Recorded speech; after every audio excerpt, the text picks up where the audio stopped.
So I'm really happy to be here tonight. These faces that I haven't seen for a while. Hey, okay. Okay, so before I get started with the meat of this, I just want to share something personal. In the first half of 2020, three catalytic events happened that really precipitated a change in my heart, and I believe it was a work of God in my life. And those three are this. On January 12th, I went to the movies, back when we could go to the movies, with a friend, and we saw the movie Just Mercy.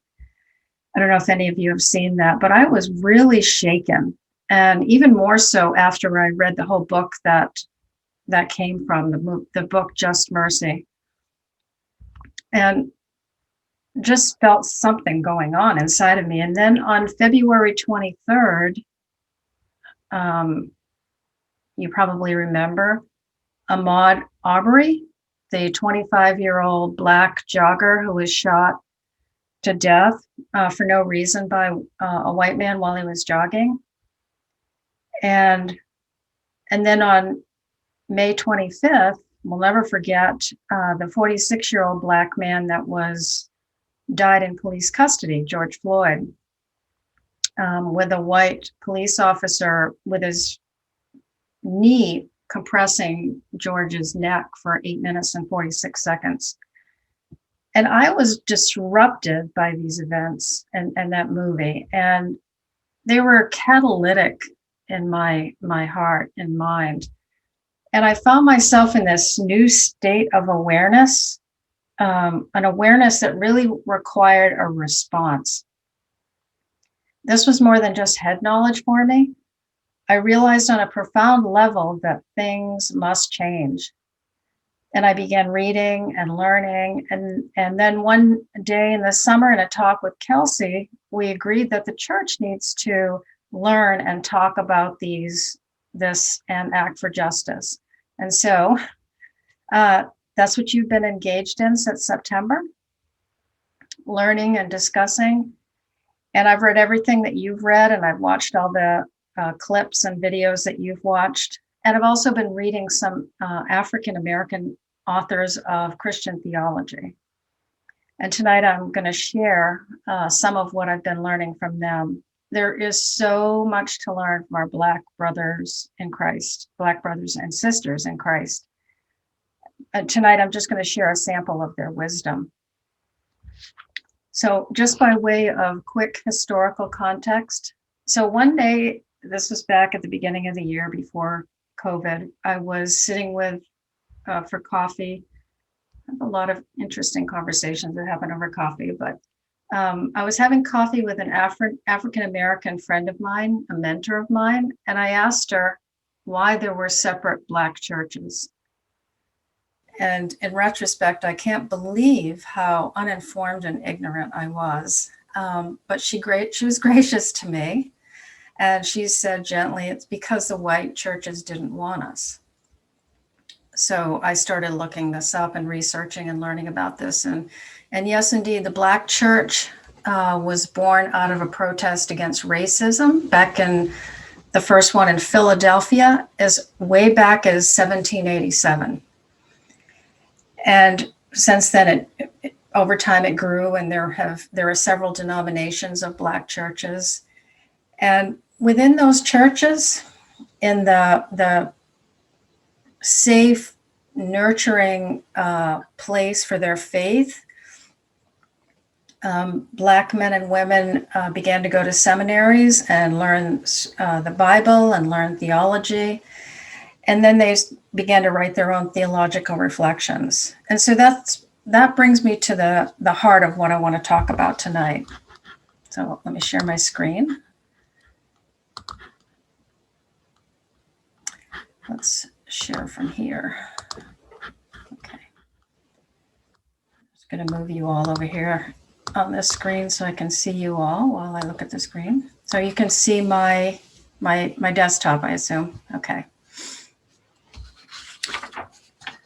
Okay.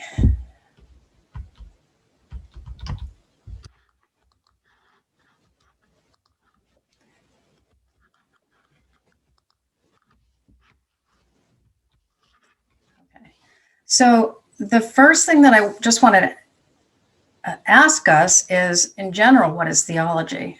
Before we talk about what Black theology is, what is theology? And I propose a few answers here. So theology in general is our faith seeking understanding. It's us trying to interpret the meaning of our Christian faith. And we interpret it in light of our lived experience.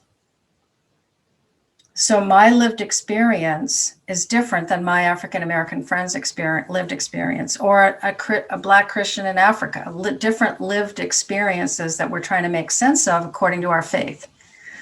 And theology is always responding to what came before and what's around it.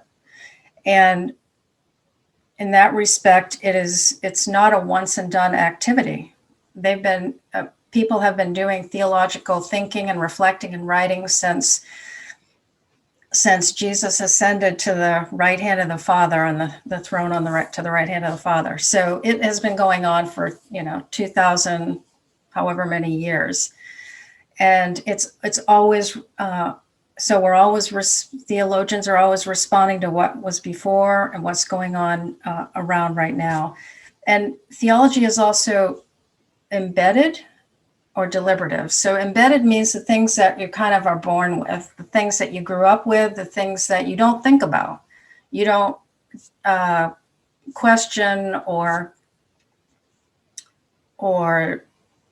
think about, basically. And then deliberative are the things that and you're trying to understand your Christian faith, that you try to think through. Like, how do I think through this situation that I'm living through right now of, COVID? Like, what does this mean? What is this from God? Is this not from God? Is this, so that's deliberative theology. So if that's theology in general, what is Black theology? So there are two ways to answer that. So one of them is, it could be any theology that is written by a Black theologian out of his or her lived experience. So any kind of theology. It could be a Black theologian writing about COVID. Another way to answer this is Black theology is a specific theology called Black liberation theology. And this is a theology which seeks to liberate non-white people from multiple forms of political, social, economic, and religious subjugation. And in Black liberation theology, Christian theology is a theology of liberation. And salvation is thought about in terms of liberation from oppression. And we're going to look at a little bit of both of these. So again, for Black theology, so again, it's faith-seeking understanding, but this time of the lived experience of the Black Christian, and this could be Black Christians in Africa or any place, but I'm specifically thinking about America tonight. So the lived experience of the Black Christian in America, with its history of slavery, and you've looked at all this since September: slavery and lynching and segregation and mass incarceration, economic inequality, police violence, all of that. And so that's the lived experience that their theology is coming out of. And again, it's just like any theology, it's a response to what came before and the current context that is being lived. And that specific Black theology of liberation, that was first articulated during the Civil Rights Movement. We'll talk about that a little bit, but that doesn't mean that's the first time that Black theologians were writing. That specific Black theology just came into being then in the 60s. So again, Black theology is articulating the revelation of God's word to Black people. And it's a theology, overall, it really emphasizes the liberation of oppressed people. So some really key important texts in the Bible for this theology of this lived experience is the Exodus. So God delivering the Israelites out of slavery.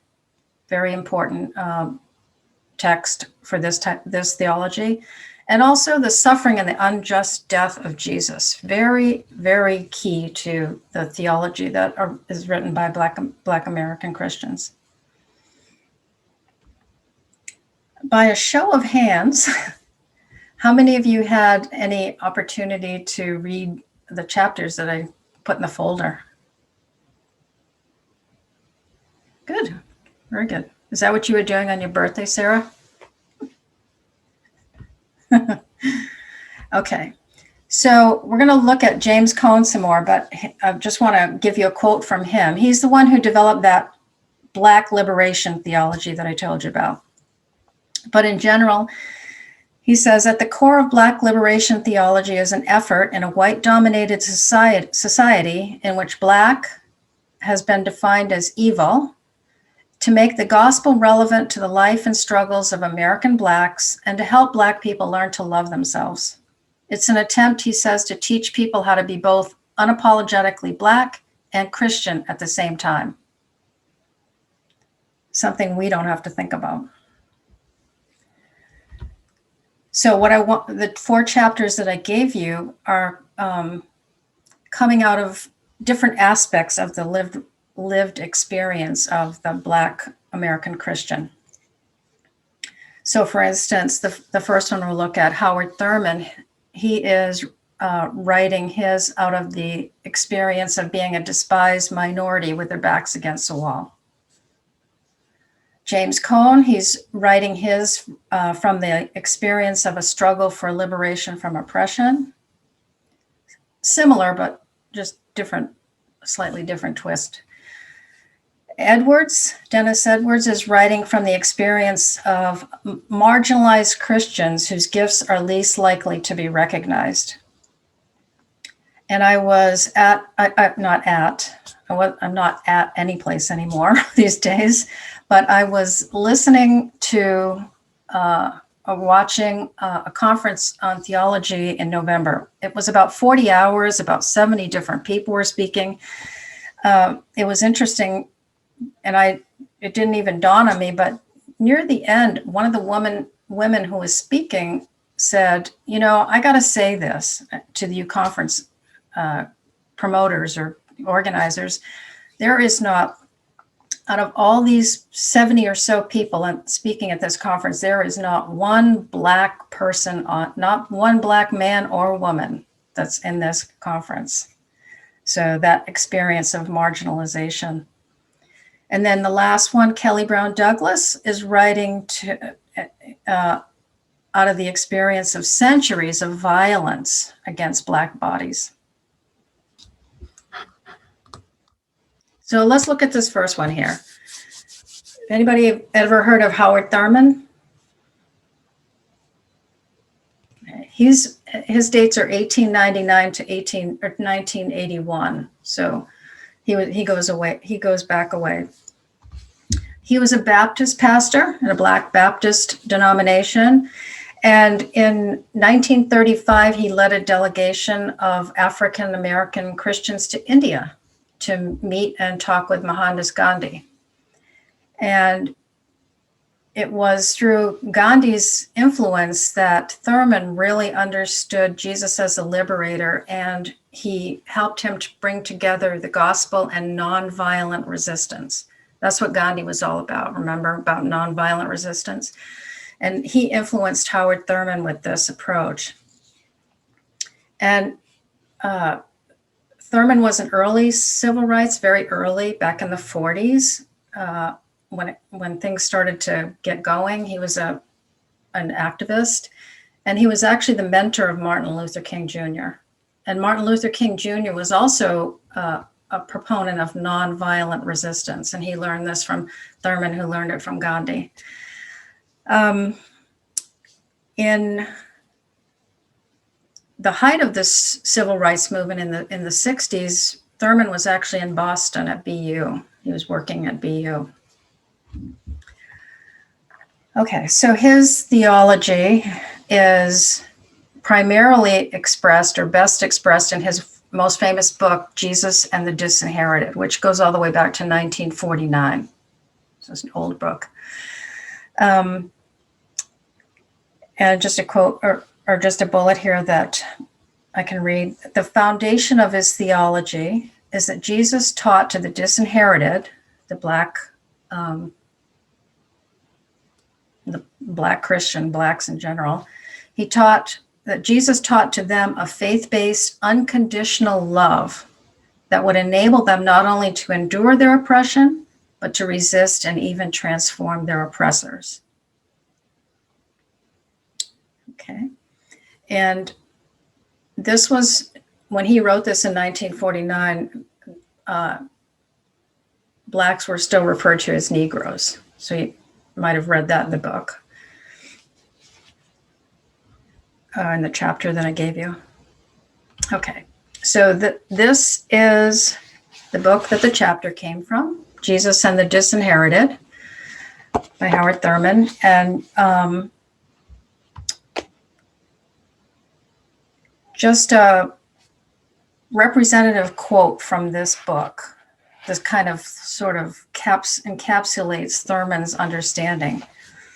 He says, the striking similarity between the social position of Jesus in Palestine and that of the vast majority of American Negroes is obvious to anyone who lingers or tarries long over the facts. Again, a lot of resonance for Black Christians with Jesus and his suffering. So one of the things that I like to do when I read any book is try to understand why the author wrote it in the first place. And this is what Thurman says about why he wrote this book, just a little bit. He says, the significance of the religion of Jesus to people who stand with their backs against the wall has always seemed to me to be crucial, but it's one emphasis which has been lacking. And then further on, my interest in the problem has been and continues to be both personal and professional. This is the question which individuals and groups who live in our land, always under the threat of profound social and psychological displacement, face. Why is it that Christianity seems impotent to deal radically and therefore effectively with the issues of discrimination and injustice on the basis of race, religion, and national origin? And he's writing this book. This is also important. The audience for his book are the Negroes, the Negro. I'm using his terminology, which sounds weird to say in this day and age, but that's his audience. He's writing this for Black Christians. And how do exploring with them how to live the Christian life in a way that transforms the oppressor. Okay, so I gave you chapter 1 in this book.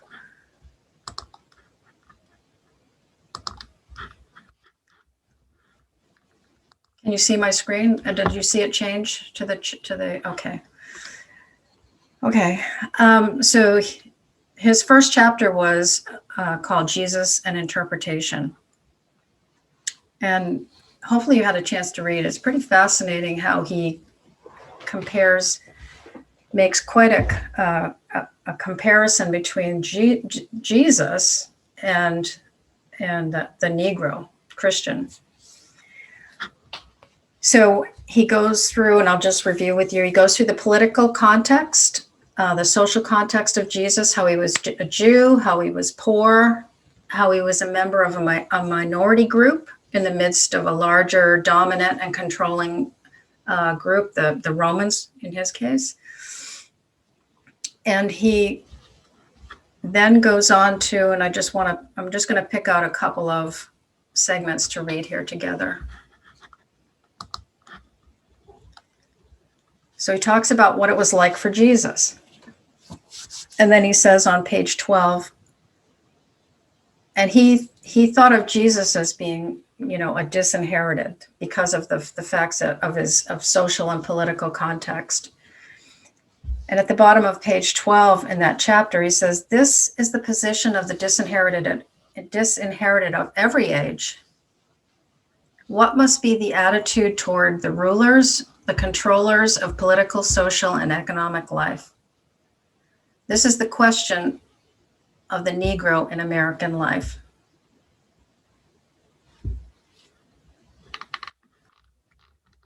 And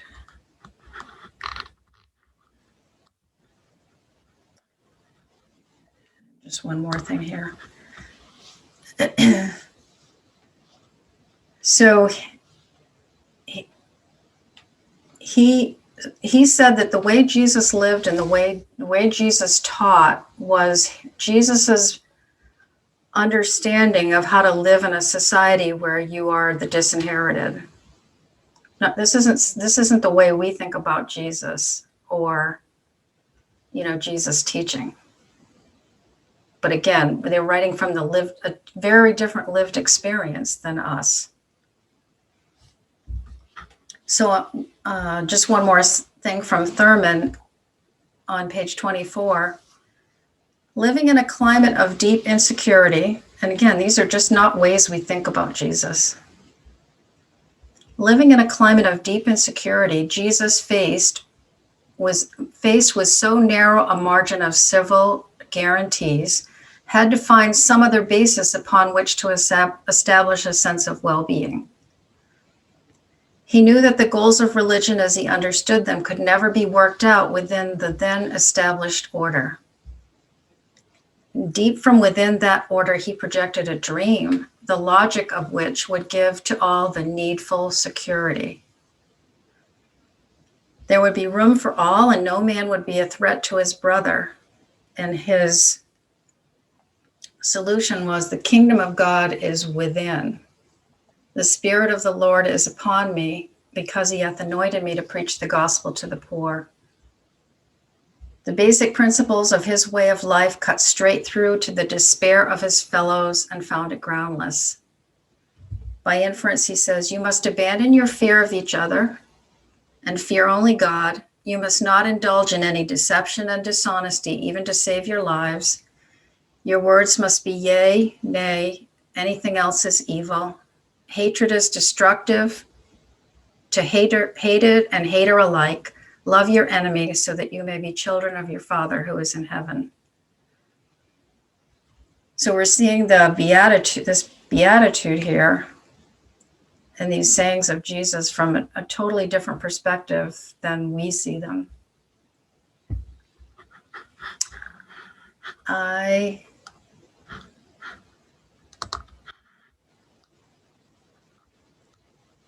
am going to, well, you can mute. You're allowed to unmute yourselves. So I'm just going to stop here for a second and see if anybody wants to make a comment or question. Since there's such a small group, we have some opportunity for interaction.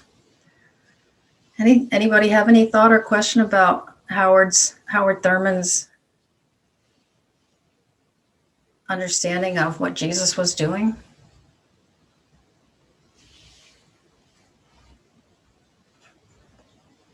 The rest of the, pop in if you have anything. So the rest of the book, which you didn't have, the rest of the book, he goes on to address the Negro on how to live as Jesus taught. So he's got a chapter in here about fear, got a chapter about deception, a chapter about hate, and a chapter about love. And basically he's saying, he's got the very Mahatma Gandhi kind of approach here. Don't fight back, don't lie, don't deceive, don't hate, just love. And that is how you will be part of the kingdom of God and transform your haters into the kingdom of God. So interesting. Just last call for Julia. So I feel like that's a really great motion to try and reach people. But in my experience, love goes far, but I also know people who are going to be biased probably are just going to brush that off as just weakness. And, if you don't back it up with explanation or trying to attack, or not attack, but trying to address the behavior. But that's just, I don't know, my opinion. Because I've known people who are, if they're so embedded in their opinion, whether it's racism or something else, it's like, if you just in my experience, if I've just been loving towards them, I feel like the conversation doesn't really go anywhere, and they just mutter off and and think it's just like a weakness kind of thing. Whereas if I try to dig in a little deeper and explain myself, I find I usually go further. But I mean, obviously, I think it's really wonderful to, if nothing else, then to be showing just love, especially, I'm sure, if you're trying to hold back your own inner anger, and that's all you can do is just show love. But yeah. What you just said at the last there, Julie, I think is key. That's all you can do. Because this is in 1949. Yeah. Jim Crow laws, blacks couldn't vote. There's nothing that they could do except love and be unafraid like Jesus. There's nothing else that they could do. Yeah. Any other thoughts?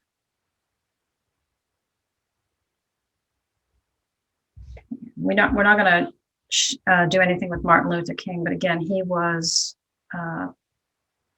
he taught this same sort of thing. From the back of this book, so this book has been extremely influential in the Black Christian community. It's old.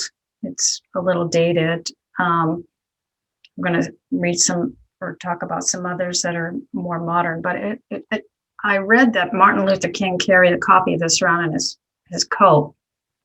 It was it's been very influential. And every book that I have read from a Black author, the 4 that we're looking at tonight, and anything else that I've looked at, all of them quote Thurman. So he's like the grandfather. On the back of the book, it says, Thurman suggests a reading of the gospel that recovers a manual of resistance for the poor and disenfranchised. He argues that within Jesus' life of suffering, pain, and overwhelming love is the solution that will prevent our descent into moral nihilism. For although scorned and forced to live outside of society, Jesus advocated a love of self and others that defeats fear and the hatred that decays our souls and the world around us. Okay. Not everybody agreed with the nonviolent approach. So let's get back over here to the slides.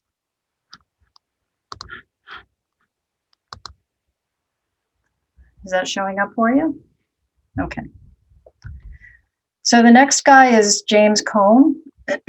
And I've put 2 pictures. He was born in 1938. He just died a couple years ago in 2018. I put up 2 pictures of him. At the top is him when he's young, and he's got the gigantic afro.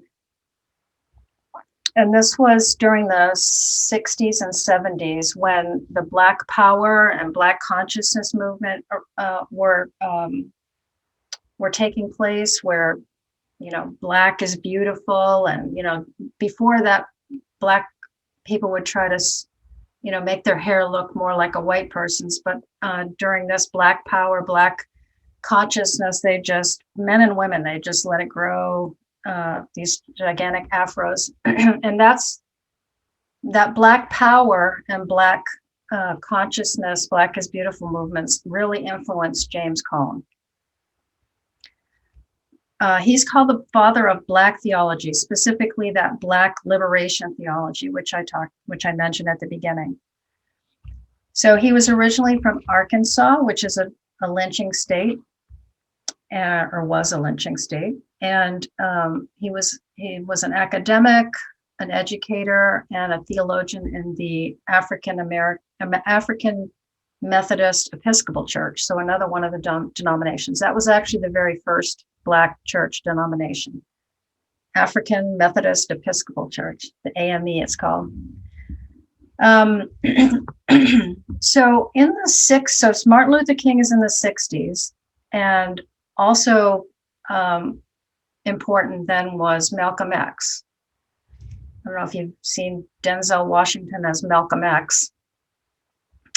He wasn't a Christian, but he was very much about black power and not letting the white man, roll over you.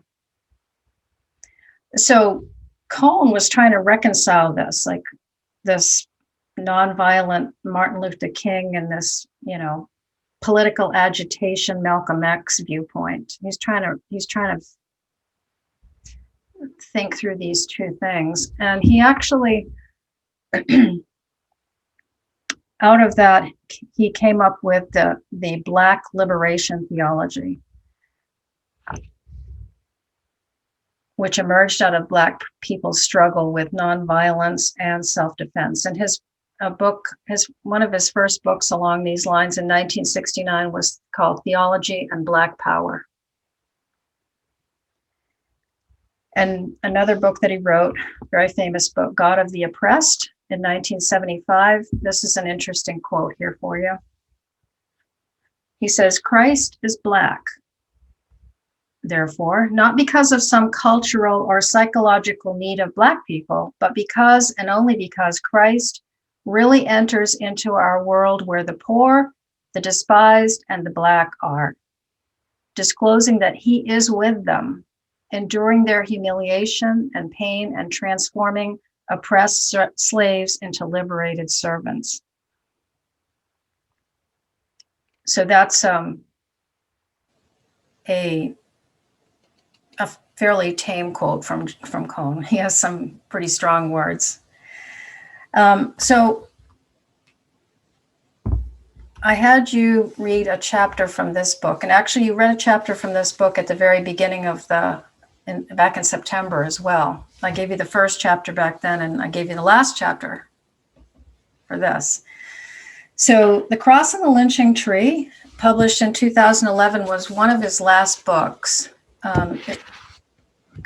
He said that it was a book that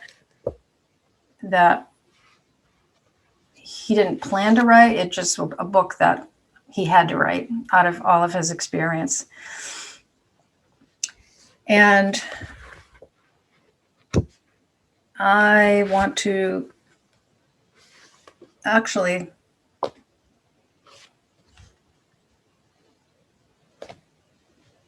let me explain or read to you why he wrote this book. So this book, the Thurman's book was written for Black Christians. This book is written for everybody.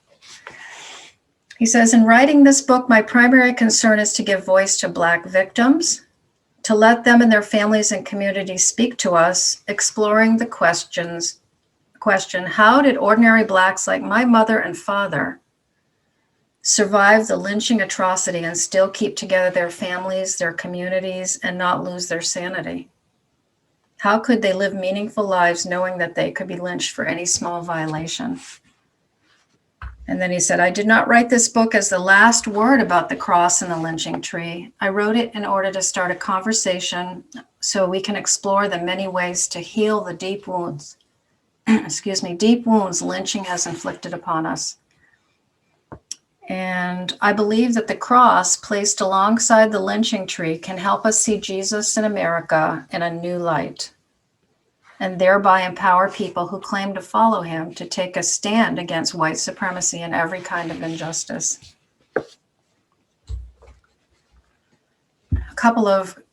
Before I go to an extract, a couple of quotes from this book. So this first one, God was also present at every lynching in the United States. God saw what whites did to innocent and helpless Blacks and claimed their suffering as God's own.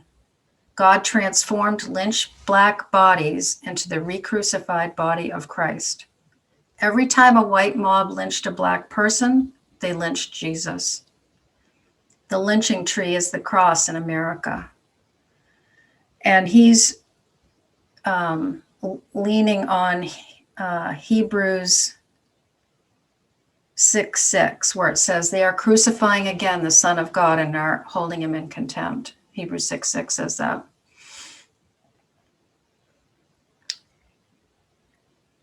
And then this other quote, the real scandal of the gospel is this: humanity's salvation is revealed in the cross of the condemned criminal Jesus Christ and is available only through our solidarity with the crucified people in our midst. So these are strong words, because this is specifically that Black liberation theology is what he's writing. That salvation is about liberation and solidarity with the oppressed and being part of their liberation. Okay. So I gave you the last chapter. Just want to read a couple of things.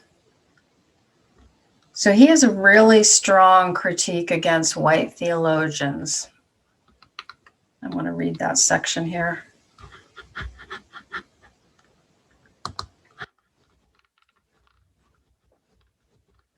Whoops. All right. Can you see that? Okay, this is on page 159.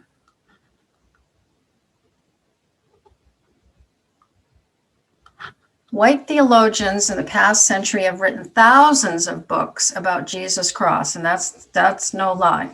Thousands of books about Jesus' cross without remarking on the analogy between the crucifixion of Jesus and the lynching of Black people. One must suppose that in order to feel comfortable in the Christian faith, whites needed theologians to interpret the gospel in a way that would not require them to acknowledge white supremacy as America's great sin. Churches, seminaries, and theological academies separated Christian identity from the horrendous violence committed against Black people.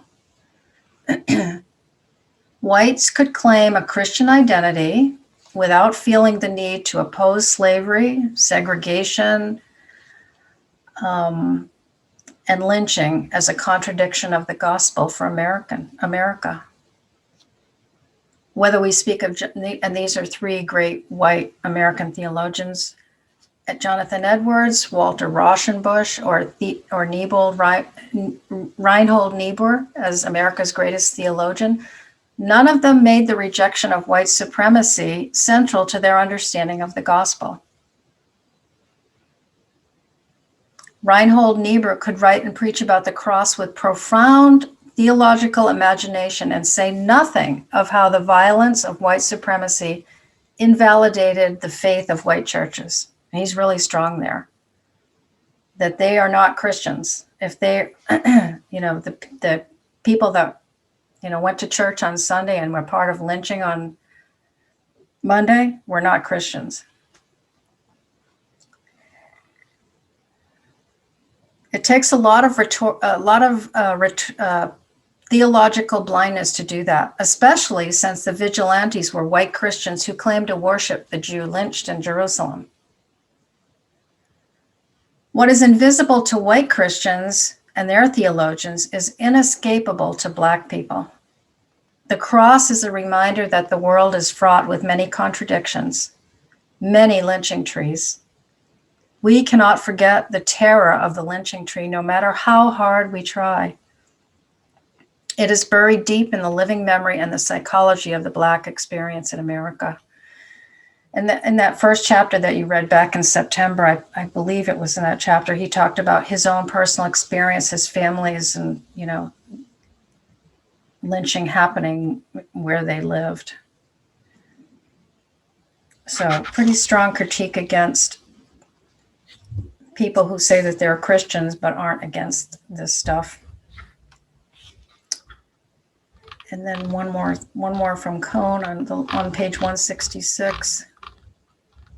This is the last paragraph of the book, and it's very hopeful, despite everything that he says. Very hopeful. The lynching tree is a metaphor for white America's crucifixion of Black people. It is the window that best reveals the religious meaning of the cross in our land. In that sense, Black people are Christ figures, not because they wanted to suffer, but because they had no choice, like Jesus had no choice. Just as Jesus had no choice in his journey to Calvary, so Black people had no choice about being lynched. The evil forces of the Roman state and of white supremacy in America willed it. Yet God took the evil of the cross and the lynching tree and transformed them both into the triumphant beauty of the divine. If America has the courage to confront the great sin and ongoing legacy of white supremacy with repentance and reparation, there is hope beyond tragedy. Feel free to unmute yourselves and make comments or questions. What do you think about Cohen's idea of Black liberation theology?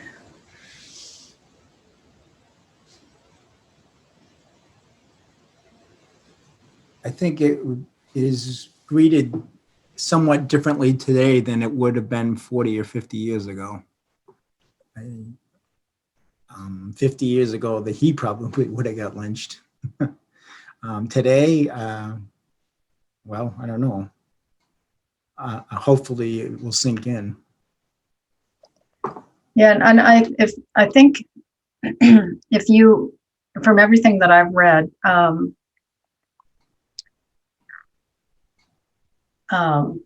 Blacks say that slavery and lynching didn't disappear, it just evolved. So when, and we're going to get to this in the last book that we read. So when Black people are killed because they, for no reason other than being Black and in a space where somebody doesn't want them, that's our modern day version of lynching. Other thoughts about Cohen? He's definitely not everybody's. So I was reading a Black biblical scholar who, and again, all Black theologians since Cohen have been influenced by Cohen, but they don't all agree with everything Cohen said. But they've all been influenced by him.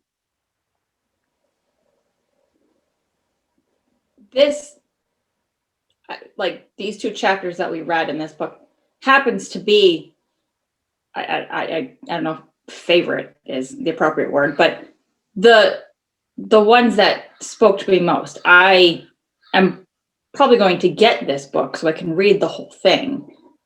I feel like his analogy and his comparison is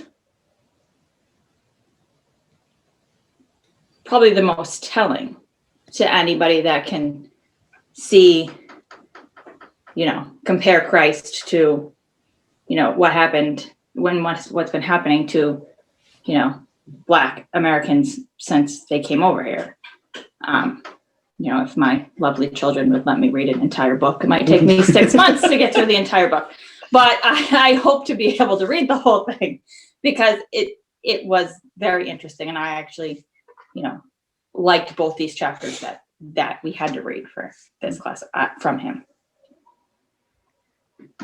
Yeah, I think he thinks of salvation in a very different way than we do. But I think one of the things, so I think that we all need each other. We all need each other's theology from all these different lived experiences, talking to each other and seeing things from other people's perspective, and to get a more magnificent view of Jesus and salvation and what Jesus said. I think just staying in our own bubbles, which is where I was. Honestly, I was in my own bubble until this year, and I've just started reading other voices other than And I love white male theologians. Don't get me wrong. I love them, and I've read many of them. But reading Black theologians has just opened up my spirit even more to aspects of Jesus, aspects of what Jesus said and did that I wasn't quite, they didn't really break through to my spirit before now. All right. All right, let's get on to this guy, Dennis Edwards. So he's alive and well. He's not one of the dead ones. He's in his 60s.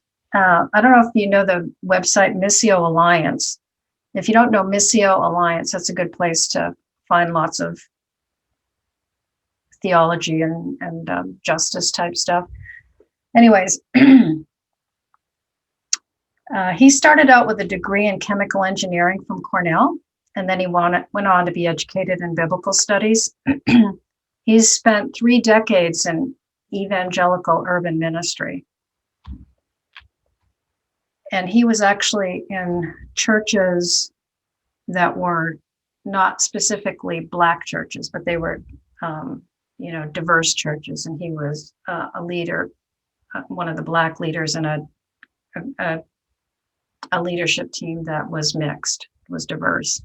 But he felt marginalized often, and he expresses that a lot in this book that we're going to look at. He's now a full-time professor of New Testament at North Park Theological Seminary, and he wrote, in addition to this book that we looked at, he wrote a commentary on 1 Peter with the perspective of an African American, which I'd like to read someday. So, Dennis Edwards, and I watched him on a webinar a few months back. That's how I happened to know this book. And he said something that really struck me. He said, he's talking to white people, don't come to me and ask me what's going on and, how to help and whatever. He said, there is plenty of stuff out there for you to learn. And we've been trying to tell you this for 400 years.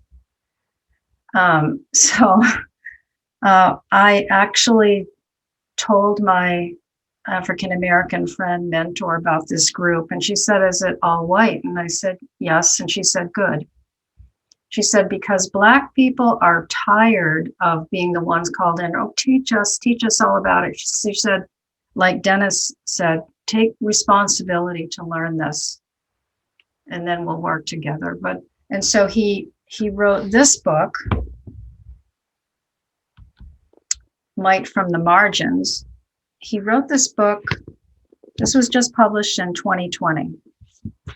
Might from the Margins, the Gospel's Power to Turn the Table on Injustice. And this book is specifically addressed to Black Christians.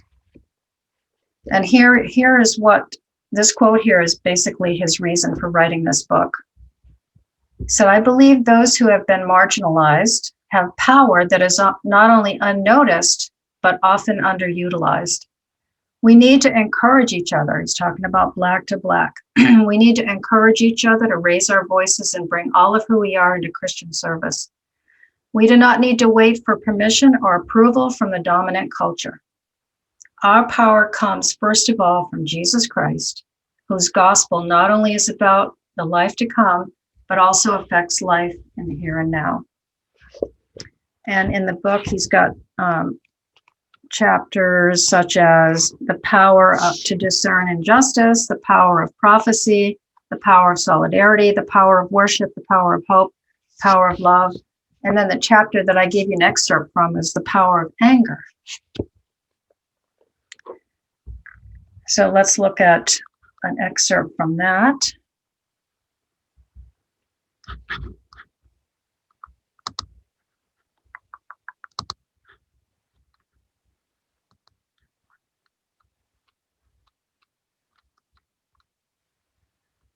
Yeah, in this chapter, he's got a section on angry Jesus and angry Paul. But I just wanted to read this section here on that page 94. Anger and white fragility. In the same way that patriarchy has the ability to shrug off the concerns of women, white supremacy permits white people to dismiss the concerns of Black people and other ethnic minorities. White people, especially evangelicals, and that is where he ministered for 30 years, so he knows what he's talking about. White people, especially evangelicals, have the luxury of turning a deaf ear to anyone they perceive as angry. In fact, the quote unquote angry Black person has become a trope signifying an irrational militant complainer. It's the epitome of white privilege to discard the concerns of an entire race of people. My voice, and here he gets personal, my voice has been muted or ignored on several occasions because white people viewed me as angry. Yet I'm in good company. Dr. Martin Luther King Jr. was certainly angry over injustice.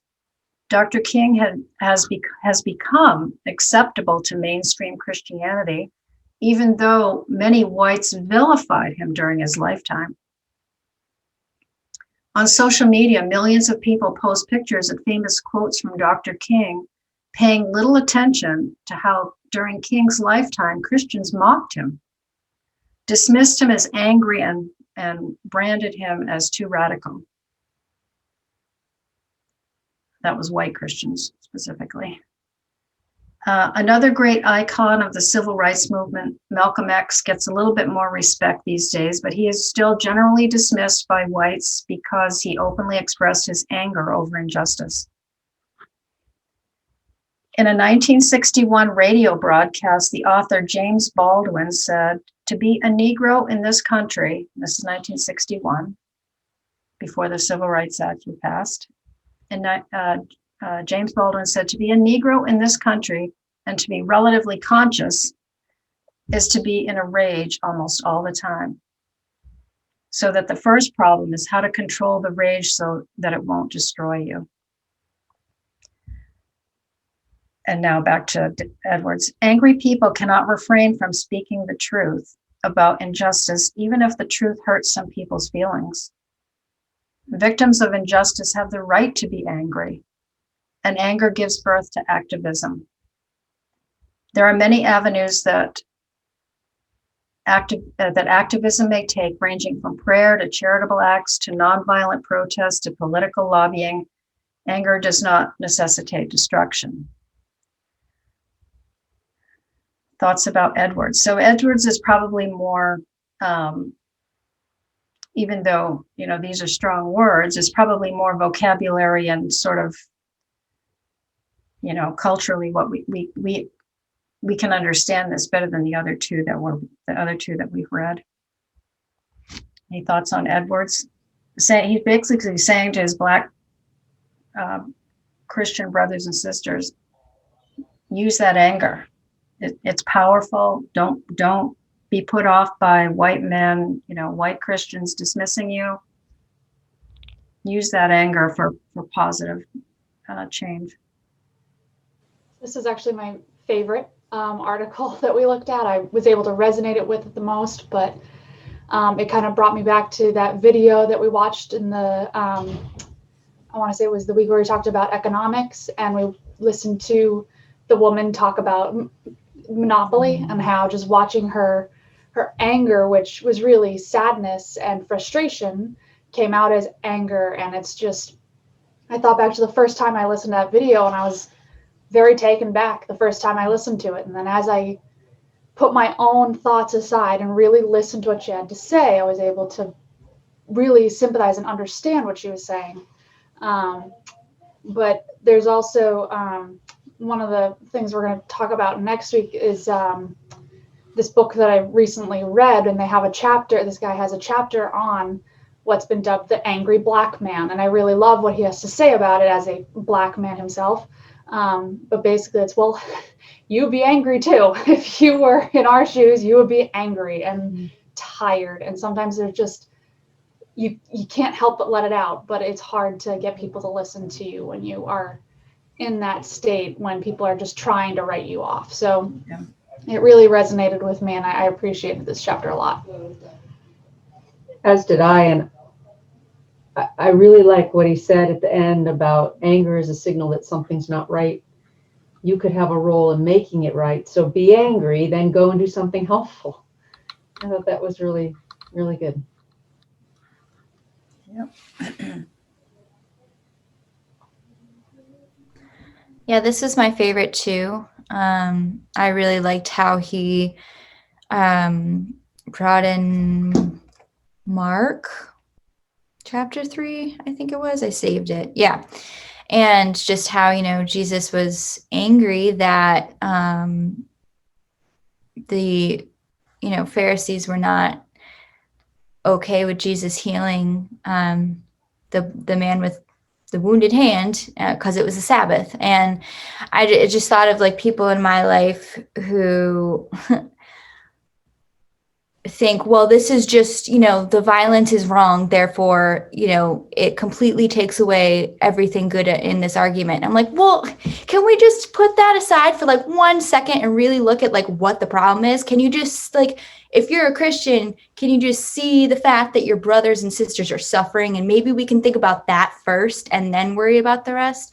And it gets me clearly very angry. And so, but then I felt guilty about this anger, thinking, well, these are brothers and sisters in Christ. Maybe I should, like have a little grace and blah, blah, blah. But like Jesus got mad too at injustice. And I think, obviously we need to approach this with a knowledgeable stance and not be ignorant so that we can have a well thought out, discussion with these people. But I think it just made me feel better that, you can be angry and still be a Christian, and still have things drudged up and fire you up, and, to not feel guilty about it. And I mean, he was saying, don't let that turn into sin, which was obviously huge too, because I'm like, okay, well, I can't turn it into sin, but I can still be fired up. So, but I thought it was, a really great, I don't know, I connected with it too. So it just made a lot of sense to me.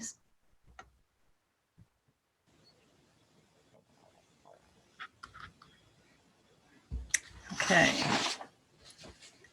Now we're going to get to the woman Black theologian.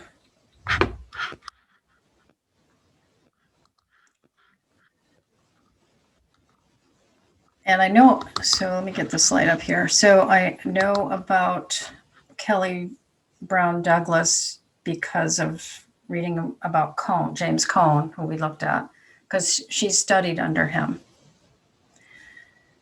So she was originally from Ohio. And again, she studied under James Cone, who is the radical, the Black liberation theology. She studied under him. She was one of the first 10 Black women ordained in the Episcopal Church USA. So we've had 4 denominations represented by these theologians.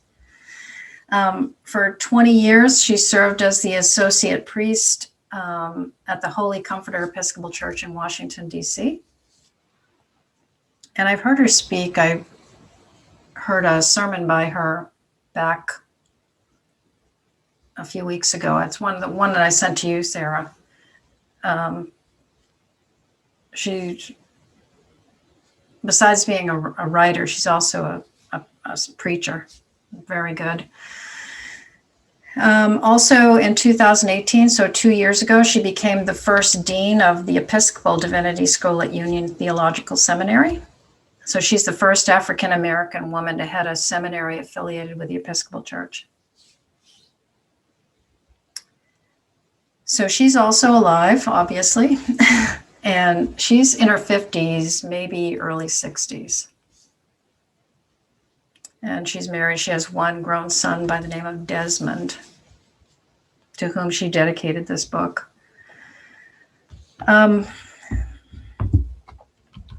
So the book, Stand Your Ground, Black Bodies and the Justice of God, this is probably the one that influenced me the most in the past several months. And the That's because I had a chance to read the whole book, which you guys didn't. First, I just want to make a note about this art on this cover here. So this is by a woman, an artist by the name of Margot Humphrey. And she has this unique painting style, but she uses her talent to address issues of racism and gender and spirituality and things like that. And this painting is called Fear Not, I Got You. And I don't know if you remember back to 2012 who this black boy that she's holding might be with the Skittles in his hand.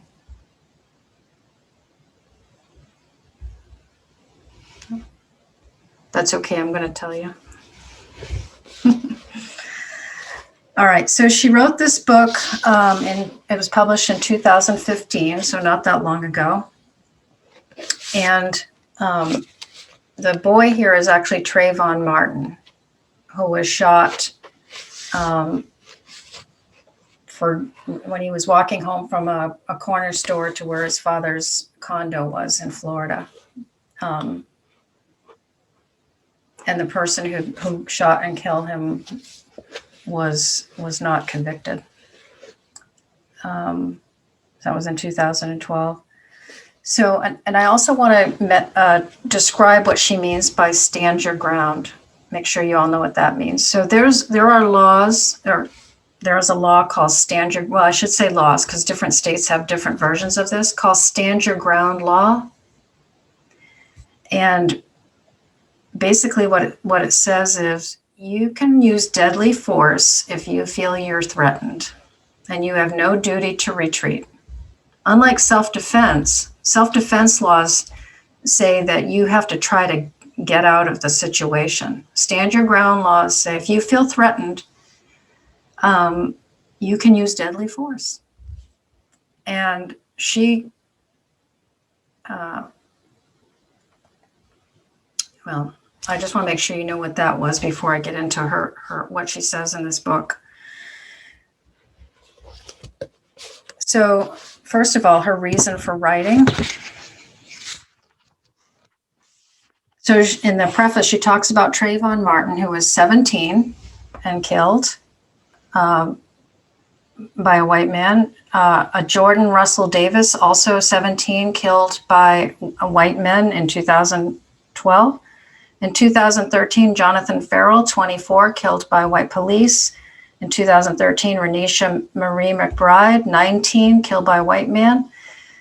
She said, these incidents were becoming all too frequent. Why is it becoming increasingly acceptable to kill unarmed Black children, I wondered. Why are they so easily perceived as a threat? How are we to keep our Black children safe? As a mother of a Black male child, I find these to be urgent questions. The slaying of Trayvon struck a nerve deep within me. After Jordan, then Jonathan, then Renisha, I was practically unnerved. I knew I had to seek answers, and this book reflects my search for those answers. The first half of the book, the first three chapters are historical, and she talks about the formation of America's self-identity, and she has it's very well documented. She's got quotes in there from Jefferson and Benjamin Franklin and early presidents about this being about the reason for America. And let's see here. She said that our American self-identity is one of being exceptional. There's an exceptionalism to us. We're special. And that comes under two umbrellas, two canopies. One is under the Anglo-Saxon myth, which is a myth that actually was started back by a Roman historian who went up and visited the Germanic people, that they were a superior race. So this Anglo-Saxon myth of superiority, and also this religious canopy that this country was chosen by God to be, the city on the hill, the new Israel. So both of these things have gone into the formation of our American self-identity. So here's a quote from the early part of the book. Thus, America's grand narrative of exceptionalism is the narrative of America's identity. To be a chosen nation is to be an Anglo-Saxon nation. To be an Anglo-Saxon nation is to be a chosen nation. It is this constructed racial, religious synchronicity that makes America exceptional. America's exceptionalism is deeply rooted in the Anglo-Saxon myth. So she has a chapter about how we got here, and then she goes into the story of how white Americans needed to protect that self-identity after the emancipation of the slaves. And so another construction of our collective consciousness was the construction of the Black body as a guilty body. And she mentioned in here this question or this statement, and if you think about it and you are conscious of this going forward, she said Black murder victims are put on trial. It's the victims that are put on trial. So she compares the killing of Black men and women as a continuation of the lynching years. And all of this is a form of a stand your ground culture, which is a use of deadly force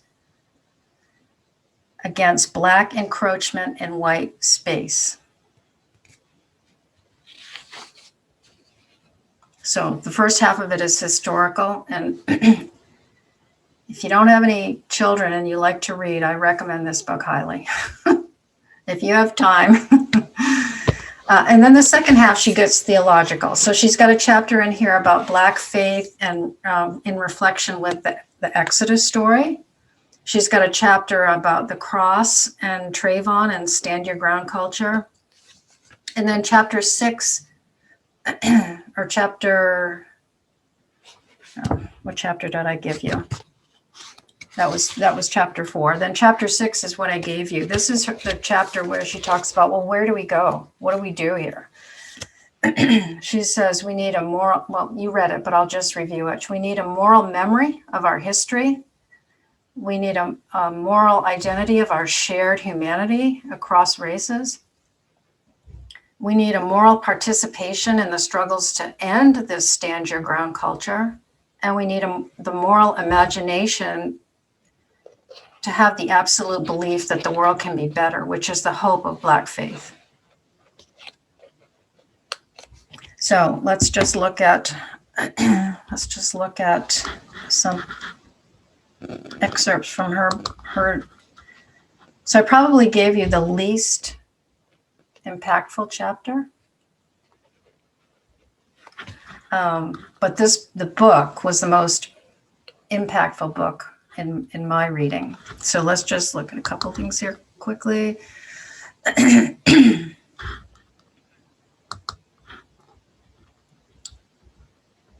It's important to recognize that the African American community is looking at this issue through a set of experiences and a history that doesn't go away.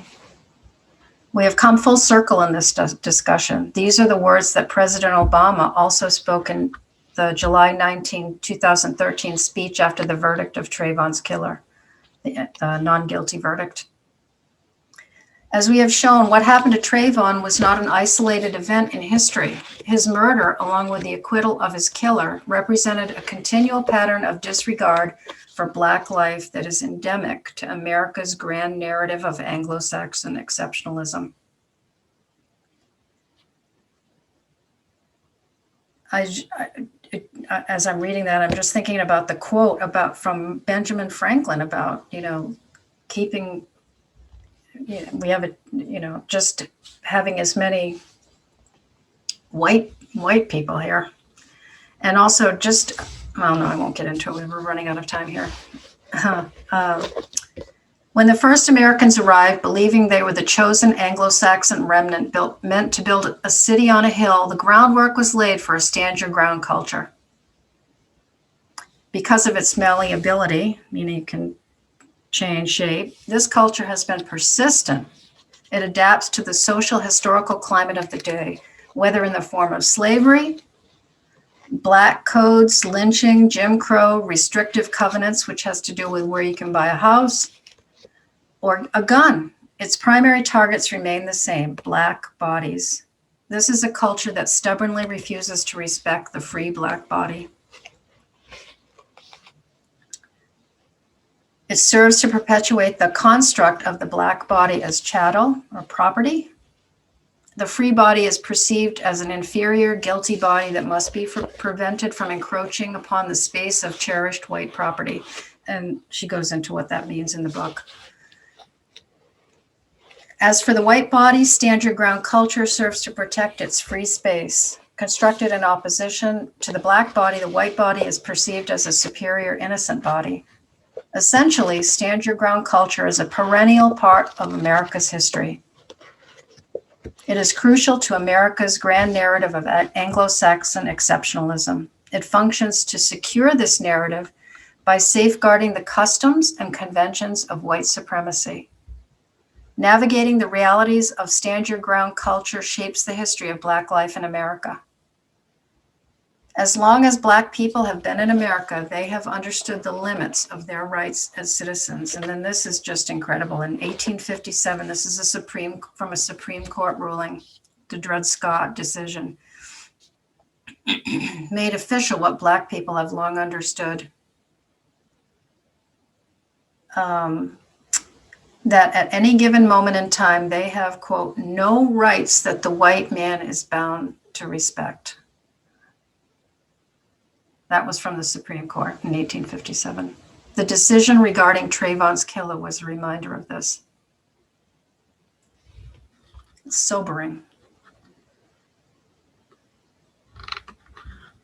Just share one more thing here.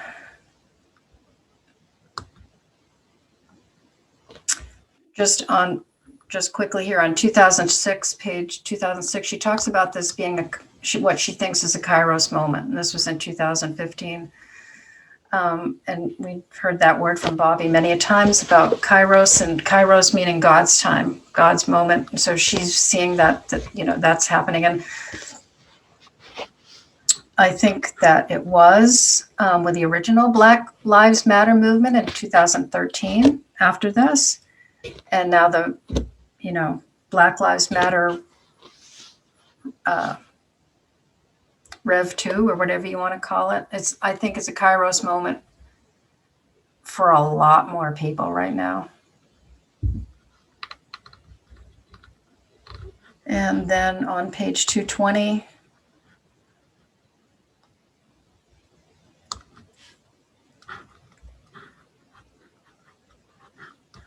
she's talking about the need to face our history. Actually, let's look at page 221, the middle of the page. In many respects, we have arrived at this particular stand your ground moment because of our nation's inability to be honest with itself and to face the hard truths of its own story. It's a story about the vicissitudes of America's narrative of Anglo-Saxon exceptionalism and ideology of cherished white property. The nation will certainly continue to be held captive to that narrative until it honestly confronts it and the history it has created. Prophetic Black testimony thus calls the nation to a moral memory. And anyways, I'll stop with there. So after I read this book, so first of all, I was just blown away by the book, from cover to cover. And I was discouraged. I felt like, how in the world does this change? If it's just, as she so well documented, how it's so embedded in our identity, how do we, besides individual people like us sitting here tonight, how does this change? I was so discouraged. But I'm anchored by actually words from her book.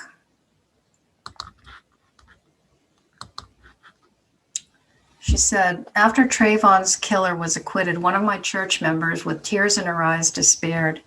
There is no hope. Our Black children will never be safe. I said to her, as long as there is a God, there is hope. And one of the things that I've found from the books that I've read this past 6 months, and that's, just everything that I've read from the Black Christian is this sense of hope. And even back to the days of slavery, this hope that God will, as they say, they had a phrase, God will make a way out of no way. Just this hope. And so a hope that you and I don't think can ever appreciate. I mean, we have hope, but we can never appreciate the depth of the hope of the Black faith. So I wanted to end tonight with 2 poems by Howard Thurman, back to our first writer. And he also wrote poems. And these 2 are particularly applicable because they're Christmas poems. So The Work of Christmas by Howard Thurman. When the song of the angels is stilled, when the star in the sky is gone, when the kings and princes are home, when the shepherds are back with their flock, the work of Christmas begins. To find the lost, to heal the broken, to feed the hungry, to release the prisoner, to rebuild the nations, to bring peace among others, to make music in the heart. And lastly, his most famous poem, I Will Light Candles This Christmas, by Howard Thurman. I will light candles this Christmas, candles of joy despite all the sadness, candles of hope where despair keeps watch,